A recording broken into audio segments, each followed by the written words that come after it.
अस्सलाम वालेकुम व्यूअर्स, मैं हूं शाकिर सोलंकी। व्यूअर्स, आज सेनेट में करारदाद मंजूर की गई है कि 8 फरवरी के आम इंतखाबात मुलतवी किए जाएं।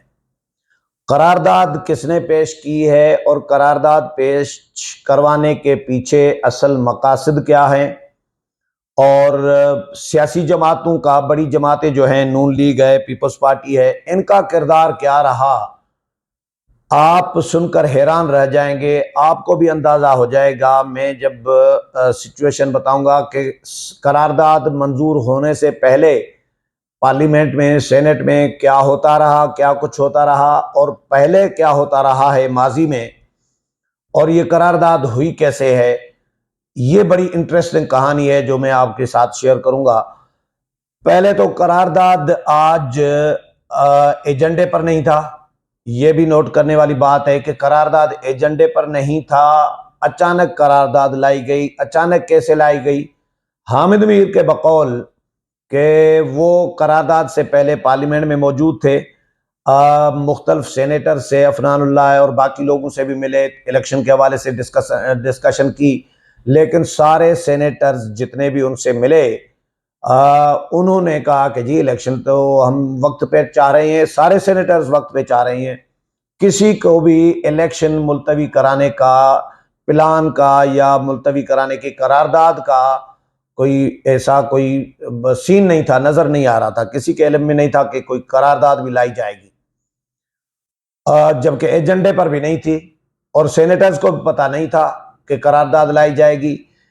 अचानक चेयरमैन सेनेट सादिक संजरानी साहब, जिनको कुछ दिन पहले जरदारी साहब ने मौलाना फजल रहमान के बेटे मौलाना असजद महमूद के वलीमे की तकरीब में मुकालमा करते हुए कहा था कि फैज तो चला गया, अब तू क्या करेगा।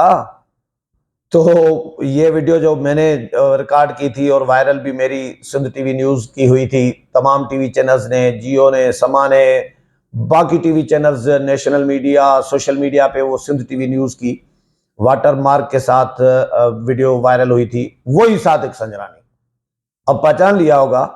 सादिक संजरानी साहब यानी फैज के आदमी थे, जरदारी साहब खुद कह रहे थे। उन्होंने आज ये वो उठ के चले गए, वापस आए तो दिलावर खान साहब जो सेनेटर हैं, उन्होंने करारदाद पेश की, करारदाद पेश कर दी। और दिलावर खान का किरदार यह है कि दिलावर खान किसी दौर में काफ लीग के सेनेटर थे, फिर नून लीग में चले गए थे, फिर आज़ाद हैसियत से इलेक्शन लड़े, फिर बीएपी में चले गए थे, और फिर बीएपी को भी छोड़ा था।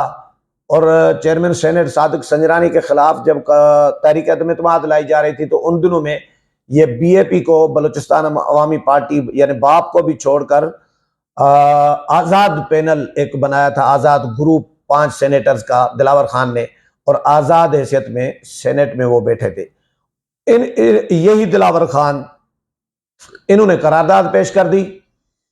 मुर्तदा सोलंकी जो वजीर इत्तलात हैं लेकिन वजीर पार्लिमानी उमूर भी हैं, तो वो ऐवान में नहीं थे, तो करारदाद पेश कर दी। पहले तहरीक में पेश की गई, क्या करारदाद पेश करने की इजाज़त मांगी, उसके बाद करारदाद पेश की, लेकिन मुर्तदा सोलंकी की गैर मौजूदगी में वो पास कर दी गई। मुर्तदा सोलंकी इतने में आ गए ऐवान में, वजीर पार्लिमानी उमूर। तो उसके बाद दोबारा चेयरमैन सेनेट ने, ताकि हुकूमती कोई निगरान हुकूमत का कोई नुमाइंदा तो हो ना, तो चेयरमैन सेनेट ने दोबारा पेश करवा दी। मुर्तदा सोलंकी ने इसकी मुखालफत की, लेकिन वो भी इस तरह के भाई इलेक्शन मुलतवी करना या वक्त पर कराना, शफाफ कराना, ये इलेक्शन कमीशन का, सुप्रीम कोर्ट का, इनका काम है, ये निगरान हुकूमत का काम नहीं है, इस तरह की बात की है, गोल मोल समझे। मुर्तदा सोलंकी ने भी ये नहीं कहा कि भाई ना, हम तो आए हैं इलेक्शन कराने और वक्त पर इलेक्शन होकर रहेंगे, ऐसा कोई बयान उन्होंने भी नहीं दिया कि भाई 8 फरवरी के इंतखाबात पत्थर पर लकीर हैं, ये मुलतवी नहीं होंगे, ऐसी कोई बात नहीं की। उन्होंने भी गोल मोल करके मानी खेज एक बयान दे दिया। अब आता हूं मैं, करारदाद मंजूर हो गई अक्सरियती राय से। मुस्लिम लीग नून के एक सेनेटर बैठे हुए थे, अफनानुल्लाह साहब, एक सेनेटर पीपल्स पार्टी के बहरामन तंगी साहब बैठे थे। बहरामन तंगी जो है वो खामोश बैठे रहे, और खामोशी का मतलब आप समझ सकते हैं, कुछ लोग जो रिपोर्टर हमारे दोस्त वहां पर मौजूद थे, उन्होंने उनके बकौल के बरामन तंगी ने भी हिमायत की है। लेकिन चलो, अगर अभी पीपल्स पार्टी वजाहतें कर रही है, तरदीदें कर रही है, ताज हैदर, शाजिया मरी और लोग पीपल्स पार्टी के आ रहे हैं कि जी पीपल्स पार्टी तो वक्त पर इलेक्शन चाह रही है, पीपल्स पार्टी कभी इसकी करारदाद की हिमायत नहीं करेगी, मजम्मत करते हैं। लेकिन बरामन तंगी खामोश बैठे रहे, अगर हिमायत नहीं भी की तो मुखालफत भी नहीं की खुलकर। जिस तरह अफनानुल्लाह खड़े हुए, उन्होंने मुखालफत की। अफनानुल्लाह मुशाहिदुल्लाह खान के साहिबजादे जो है, सेनेटर हैं नून लीग के, उन्होंने मुखालफत की। बरामन तंगी ने मुखालफत नहीं की। अब मैं आपको कहानी बताता हूं। कहानी क्या होती है? एक तो ये हामिद मीर वाली कहानी कि किसी को पता ही नहीं था, इल्म ही नहीं था कि करारदाद भी होनी है, आनी है, और एजेंडे में भी शामिल नहीं थी। तो फिर अचानक कैसे आ गई? चेयरमैन सेनेट उठ के चले गए ऊपर अपने चैम्बर में और वापस आके करारदाद पेश करवा दी। तो आप इसमें से समझ सकते हैं कि करारदाद कहां से आई, कैसे हुई, कैसे पेश हुई। ये एक तो ये आपको क्लू समझ में आ गया होगा। दूसरा, पीपल्स पार्टी के 21-22 सेनेटर हैं, नून लीग के इतने सारे सेनेटर हैं, वो सारे के सारे गायब कैसे रहे, क्यों रहे? ये सवाल मैं आप पर छोड़ देता हूं। माजी में क्या होता रहा है? माजी में ये सियासी जमातें आपस में मिली भगत करके जब वारदात डालनी होती है, जिस तरह आज वारदात डलवाई गई चेयरमैन सेनेट और दिलावर खान के जरिए, इसी तरह Noon league, People's Party, even JUI, ये सारी जमातें एक दूसरे के साथ मिली भगत के साथ कोई ऐसा काम करवाना होता है जो पब्लिक के डर से नहीं करना चाह रहे होते, उसमें नुकसान होता है इनका। तो वो फिर अपने मेंबरान को कहती थी कि भाई आप सेनेट ऐवान इजलास में गायब रहना, इजलास से, ऐवान से गायब रहना। कहीं अगर पार्लियामेंट में मौजूद हो तो किसी चैम्बर में घुस जाना, किसी लॉबी में बैठ जाना, किसी वॉशरूम में चले जाना, कहीं बिल्डिंग से बाहर चले जाना, मतलब ऐवान में मौजूद ना हो जब ये बिल आए या करारदाद आए। तो ये अपने मेंबरान को हिदायत जारी करती रही है। एक तस्वीर है जो अब रिपोर्ट भी होता रहा है मीडिया में कि अपने मेंबरान को खुद जानबूझकर गायब कर देती हैं और गैर हाजुर करा देती हैं, और फिर वो वारदात डल जाती है। कम तादाद मेंबरान के होते हुए 13 मेंबरान, 14 मेंबरान थे, आज कोरम भी पूरा नहीं था। लेकिन जब तक कोरम की निशानदही नहीं होती तब तक कोरम मैटर नहीं कर रहा होता। कोरम मैटर तब कर रहा होता है जब निशानदही कोई करे कि जनाब चेयरमैन कोरम पूरा नहीं है, तो फिर कार्रवाई नहीं हो सकती। यहां पे तो किसी ने निशानदही नहीं की, पहले ये अपने मेंबरान को गायब करती रही। आज मुझे डाउट है, मुझे शक है कि पीपल्स पार्टी और नून लीग ने भी यही वारदात आज की है। 2 नंबरी तो नहीं कहूंगा, ये मुनासिब लफ्ज नहीं है, डंडी मारी है, आप ये कहें। मैं क्योंकि रिपोर्टर हूं, जर्नलिस्ट हूं, मैं वल्गर जबान इस्तेमाल नहीं करता, न मेरी ऐसी कोई तरबियत है, और न मैं टीवी चैनल्स, बड़े बड़े चैनल में रहा हूं, दुनिया टीवी, समा टीवी, मुख्तलिफ टीवी चैनल्स में, एक्सप्रेस टीवी में। तो वहां पे इस तरह की वल्गर लैंग्वेज नहीं चलती, नाजेबा अल्फाज में कभी सोच भी नहीं सकता किसी के बारे में। इसीलिए मैं कह रहा हूं 2 नंबरी में नहीं करा, लेकिन डंडी मारना ये चल जाता है कि नून लीग ने भी डंडी मारी है। आज मुझे लग रहा है कि भाई अफनानुल्लाह अकेला क्यों बैठा था, बाकी मेंबरान क्यों नहीं थे? और पीपल्स पार्टी के एक मेंबर क्यों था, बाकी 20 मेंबरान किधर थे? 20, 21, 22 है ना मेंबर, बाकी किधर थे, क्यों गायब थे? पीपल्स पार्टी को इन मेंबरान से को शोकाज ने नोटिस देना चाहिए। अगर वो अपनी मर्जी से गैर हाजिर रहे हैं, पार्टी को बगैर बताए, जिम्मेदारी तो इनकी थी, जिम्मेदारी तो सेनेटर्स की थी ना कि वो इस करारदाद को रोकते। अगर पार्टी पॉलिसी के खिलाफ थी, तो पार्टी इनकी नहीं चाह रही थी, तो ये मौजूद होते, इस करारदाद की मुखालफत करते, रोकते। अक्सरियत तो इनके पास थी, अक्सरियत थी तो ये रुकवा सकते थे, ये नाकाम बना सकते थे। लेकिन ये सारे के सारे गायब रहे, नून लीग वाले भी और पीपल्स पार्टी वाले भी, और इवन JUI के मेंबरान नहीं थे। चाहे कम तादाद है उनकी, इतनी ज्यादा नहीं है, 5-6 मेंबरान है, लेकिन वो भी गायब तो रहे ना, वो भी नहीं थे ना। चलो JUI का एक और मसला है भाई, JUI तो डिमांड नहीं कर रही थी JUI को रिजर्वेशन है। अमन अमान के हवाले से, सिक्योरिटी मामलात के हवाले से ये करारदाद JUI की तर्जुमानी तो चलो कर सकती है, लेकिन नून लीग और पीपल्स पार्टी की तो तर्जुमानी बज़ाहिर नहीं कर रही थी ना। तो नून लीग वाले गायब क्यों रहे, पीपल्स पार्टी वाले सारे मेंबर गायब क्यों थे? ये सवाल मैं आप पे छोड़ता हूं। अगर पीपल्स पार्टी की क्यादत की मर्जी के बगैर उनके मेंबरान गायब रहे हैं तो पीपल्स पार्टी को सारों को शोकाज नोटिस मेंबरान को देना चाहिए कि आप कहां, जवाब तलबी करनी चाहिए, एक्शन करना चाहिए।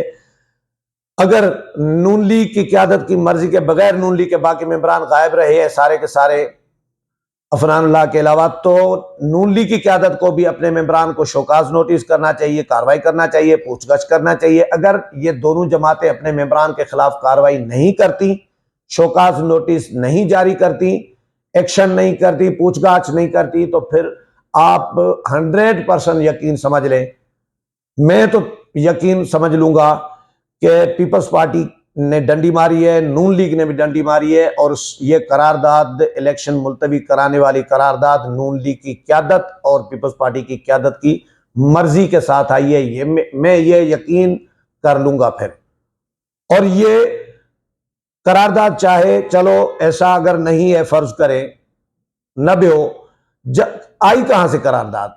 या तो फिर इस तरह है कि ये हामिद मीर के बकौल के चीफ जस्टिस ऑफ पाकिस्तान को पैगाम दिया गया है, ये टेस्टर रखा गया है। फाटा करारदाद मंजूर कराने वाले सेनेटर्स की अक्सरियत कहां की थी? एक फाटा वाले थे, दूसरे बलोचिस्तान वाले थे, और चेयरमैन सेनेट भी बलोचिस्तान, हाँ जी, बलोचिस्तान के सादिक संजरानी साहब। तो इन्होंने किसी के कहने पर टेस्टर रखा है कि करारदाद मंजूर करवा लो, फिर देखते हैं। अब कानूनी और आईनी माहिरीन तो कह रहे हैं कि भाई इस करारदाद की कोई वक़्त नहीं है, अहमियत नहीं है, लेकिन अहमियत है, मेरी नजर में अहमियत है, क्योंकि सेनेट पार्लियामेंट का हिस्सा है, पार्लियामेंट है, आधी पार्लियामेंट तो है ना। पार्लियामेंट की कमेटी अगर कोई करारदाद मंजूर करे उसकी अहमियत होती है। तो सेनेट ऐवान की, पूरे ऐवान की जितने भी मेंबरान थे, और करारदाद अहमियत क्यों नहीं रख रही? तो इसको ऐसे लाइट नहीं लिया जा सकता मेरी नजर में। दूसरा, ये चीफ जस्टिस ऑफ पाकिस्तान को पैगाम भी दिया गया है, काजी फायज ईसा साहब को पैगाम भी दिया गया है कि आपकी बात पत्थर पर लकीर नहीं हो सकती। ये चीफ जस्टिस को भी टेस्टर रखा गया है। चीफ जस्टिस ऑफ पाकिस्तान ने कहा था ना कि भाई 8 फरवरी के आम इंतखाबात की तारीख ये पत्थर पर लकीर है। जिसने लाहौर हाई कोर्ट में PTI के वकील ने पिटीशन की थी, दरखास्त दायर की थी, तो चीफ जस्टिस ने, सुप्रीम कोर्ट ने उनको भी नोटिस जारी कर दिया तौहीन अदालत का कि आप क्यों गए लाहौर हाई कोर्ट में। तो ये सेनेट ऐवान की करारदाद जो है, ये चीफ जस्टिस को भी और पैगाम दिया गया है कि आपकी बात पत्थर पर लकीर नहीं है।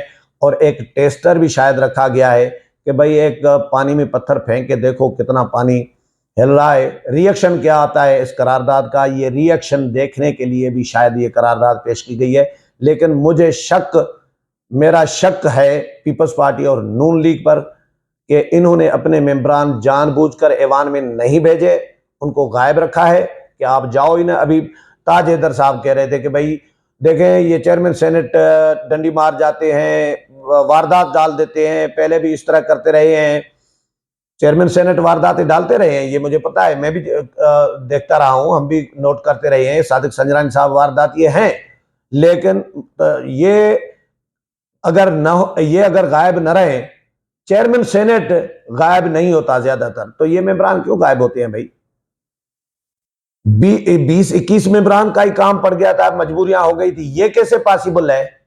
और ताज हैदर साहब कह रहे हैं कि ये 2-2 दिन का वक्फा डाल देते हैं सेनेट के इजलास बुलाने में और इजलास मुलतवी कर देते हैं, फिर मेंबरान अपने अपने हलकों को चले जाते हैं, कोई नहीं पहुंच पाते तो ये इजलास कर लेते हैं, और वारदात डालनी होती है तो वारदात डाल देते हैं। तो ये वारदात डाली गई है, लेकिन मैं इसको वारदात भी समझ रहा हूं, लेकिन ये पीपल्स पार्टी, इसमें मुझे ऐसा लग रहा है, ये मेरा शक है कि पीपल्स पार्टी भी डंडी मार रही है, नून लीग भी डंडी मार रही है, इनकी मर्जी के बगैर ये करारदाद, मैं ये समझ रहा हूं, ये मेरी अंडरस्टैंडिंग है या मेरा शक है कि इनकी मर्जी के बगैर ये करारदाद नहीं आई। उम्मीद है प्रोग्राम पसंद आया होगा। अगले प्रोग्राम में फिर मुलाकात होगी, तब तक इजाजत चाहता हूं। अल्लाह हाफिज।